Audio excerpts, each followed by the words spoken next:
Honorable President Sir, I'm Tina Dabi and I belong to the Rajasthan cadre.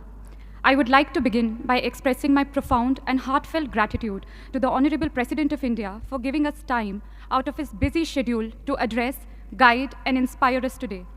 It is a matter of great pride and privilege to have got an opportunity to speak about the collective experience of the most memorable journey undertaken by each officer of the 2016 batch of the Indian Administrative Service. This beautiful journey began with the 91st Foundation course, where officers across the services were trained together. We were not only provided with all possible academic inputs and insights on public administration and good governance, but also through extracurricular activities like the Himalayan trek, village visits, we were able to forge lifelong friendships and develop esprit de corps. Foundation course was succeeded by phase 1 of the IS professional training. We got the priceless opportunity to travel across the length and breadth of the country. This Bharat Darshan enabled us not only to see India, but to feel India, to breathe India. On the academic side, classes were held on all subjects and matters that would come handy while executing the duties and responsibilities of an IS officer.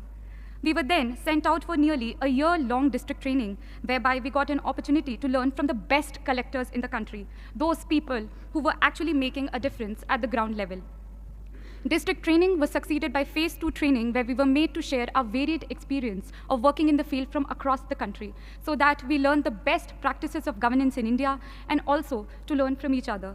Phase 2 towards the end had a week-long foreign study tour to help us understand the governance models followed elsewhere. When I had joined the service 2 years ago, I did not have much idea on what it really means to be an IS officer and how an IS officer could fulfill his or her responsibilities to meet the expectations of this great nation.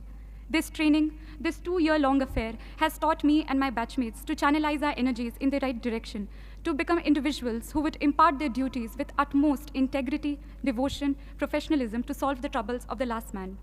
To conclude, I would like to quote a few lines from the Academy song of the Lal Bahadur Shastri National Academy of Administration, Mussoorie, which echoes in the hearts and mind of all of us, which we all 176 officers have pledged to live by, what this training has really taught us. रहो धर्म में धीर, रहो कर्म में वीर, रखो उन्नत शीर, डरो ना. Be firm in your faith, be courageous in action, keep your head erect, fear not. Thank you.